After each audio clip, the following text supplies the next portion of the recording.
Jangan takut belajar matematika.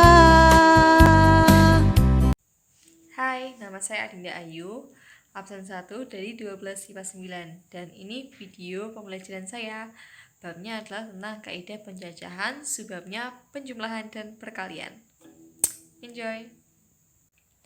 Halo teman-teman, pada kali ini kita akan belajar tentang bab kaidah penjajahan, subbabnya penjumlahan dan perkalian. Jadi dalam subbab ini ada dua aturan, yaitu aturan penjumlahan dan aturan perkalian. Aturan penjumlahan ini digunakan ketika salah satu dari dua kejadian harus terjadi. Kata kunci yang biasanya digunakan adalah atau. Rumusnya M plus N. Contoh soalnya, Benny sedang bersiap-siap, dia akan pergi. Benny sudah pakai celana dan akan memilih kaos atau kemeja yang akan dipakai. Kaos Benny jumlahnya 5, kemejanya jumlahnya 3. Tuh. Hitung kemungkinan kaos atau kemeja yang akan dipakai Benny. Nah, itu rumusnya menggunakan aturan penjumlahan, yaitu M plus N. Jadi, 3 ditambah 5 sama dengan 8. Jadi, ada 8 kemungkinan kaos atau kemeja yang akan dipakai Benny, gitu ya.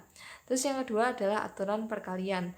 Aturan perkalian ini digunakan ketika kedua kejadian harus terjadi. Biasanya kata kuncinya menggunakan dan. Rumusnya M kali N.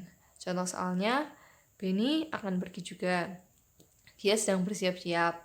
Lalu Benny bingung nih. Benny bingung. Dia harus memilih celana dan kaos mana yang akan dia pakai gitu ya kan. Celananya jumlahnya 3, kaosnya jumlahnya 10 gitu ya kan.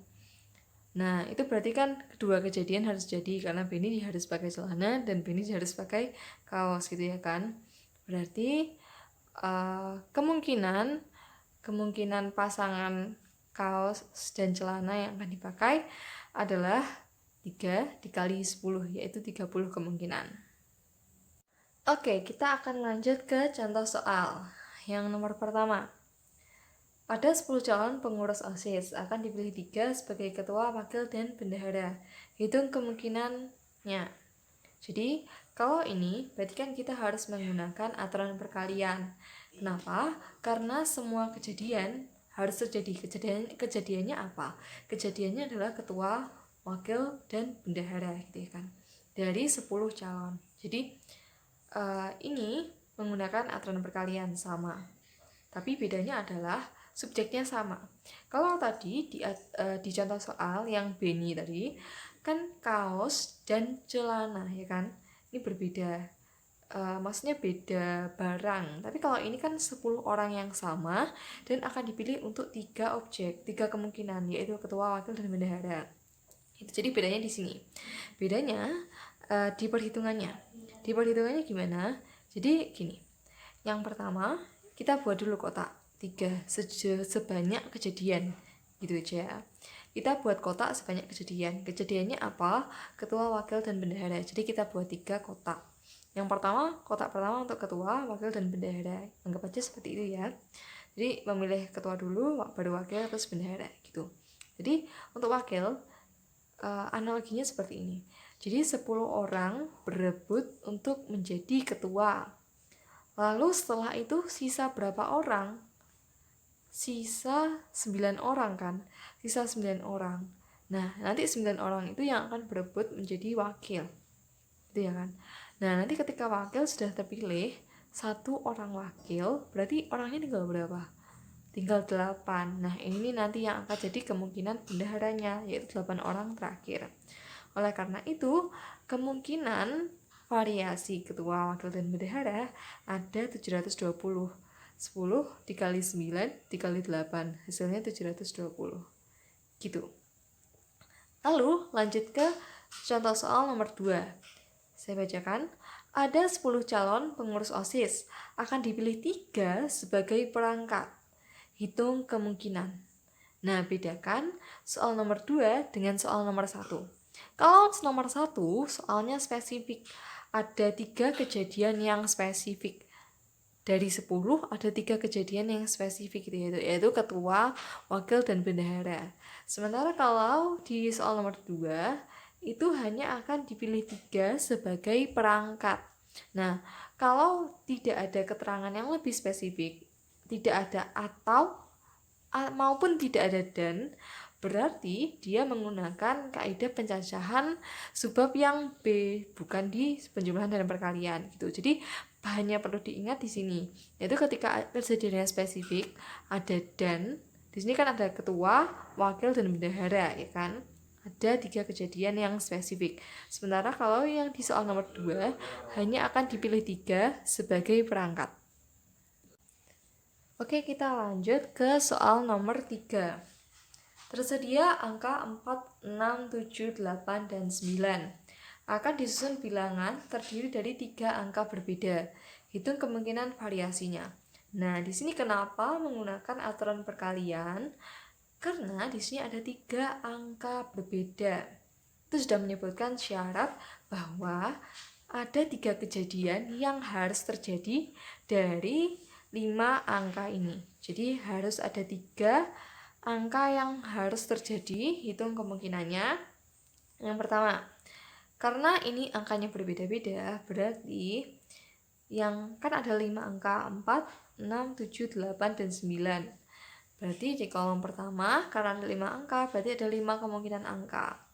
Nah, lalu di kolom berikutnya, itu karena angkanya sudah terpakai 1 dan harus berbeda, berarti sisa 4 angka yang berbeda. Lalu habis itu karena udah 1 angka lagi terpakai, berarti ada 3 kemungkinan angka lagi yang bisa dipakai agar seluruh deret ini berbeda. Jadi tinggal dikali saja, akhirnya ada 5 angka, 5 kemungkinan angka kali 4 kemungkinan angka kali 3 kemungkinan angka.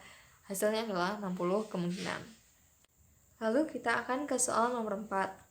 Tersedia angka 4, 6, 7, 8, dan 9. Bilangan yang disusun bernilai genap dari 3 angka yang berbeda. Hitung kemungkinan variasinya. Nah, di sini ada syarat tambahan nih, yaitu bilangan yang disusun bernilai genap dan juga 3 angka berbeda, seperti soal sebelumnya, 3 angka berbeda. Jadi 3 kejadian harus terjadi, ya kan? Nah, berarti kita menggunakan aturan perkalian gitu, tapi ditambah dengan syarat ini tadi, yaitu bernilai genap. Nah, genap atau ganjil itu dilihat dari belakang. Ini bisa di-note teman-teman. Genap atau ganjil itu dilihat dari angka yang paling belakang sendiri. Jadi dari variasi 4, 6, 7, 8, dan 9, yang genap adalah 4, 6, dan 8. Jadi ada 3 kemungkinan angka yang bisa dipakai, gitu ya kan. Nah, ini salah satu cara lagi, yaitu ketika kita sudah mulai dari belakang, berarti kita lanjut lagi ke depan. Jadi syarat utamanya adalah kita memulai dari depan. Namun karena ini ada syarat genap atau ganjil, berarti kita mulai dari belakang dulu, lalu kita kembali lagi ke depan, gitu ya. Jadi karena ini ada 3 kemungkinan, yaitu 4, 6, 8, 3 kemungkinan angka yang bisa dipakai untuk menggenapi syarat. Berarti di depan kita tinggal punya 4 angka lagi, karena 1 angka sudah terpakai di belakang. Jadi yang di dalam kotak ini bukan jumlah angka yang tersisa teman-teman, tapi kemungkinan angka. Perlu diingat, yang dalam kotak ini bukan angka yang terpakai, tapi kemungkinan angka. Jadi ketika di belakang sudah ada satu dari 3 kemungkinan, berarti di depan bisa 4 angka lainnya yang masuk, yaitu 4, 6, 7, 8, 9 gitu ya. Lalu yang di tengah itu karena sudah terpakai 2, yaitu di kanan dan di kiri, berarti yang di tengah adalah 5 dikurangi 2, begitu. Ayo belajar matematika dengan bahagia. Kalau kamu berlatih, pasti bisa. Matematika itu tidak hanya menghafal rumus, tapi harus rajin berlatih. Kalau kamu berlatih, pasti bisa. Percayalah.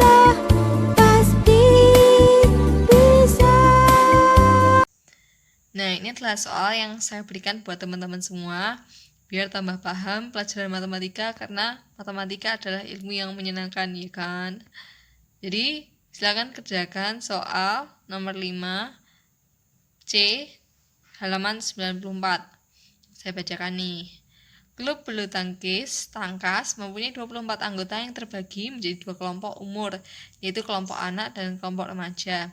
Kelompok anak terdiri atas 15 pemain dengan 8 pemain yang diantaranya pemain putra. Jumlah anggota putri dalam klub bulu tangkis tangkas ada 10 pemain. Tentukan banyak ganda campuran yang dapat dibentuk oleh klub bulu tangkis tangkas dengan ketentuan berikut. A. Kedua pemain berasal dari kelompok remaja. B. Satu pemain dari masing-masing kelompok. Nah, ini menggunakan aturan perkalian. Kenapa? Karena 2 kejadian harus terjadi, yaitu ganda campuran, 1 putra, 1 putri.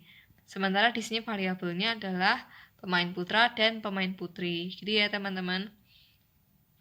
Terima kasih.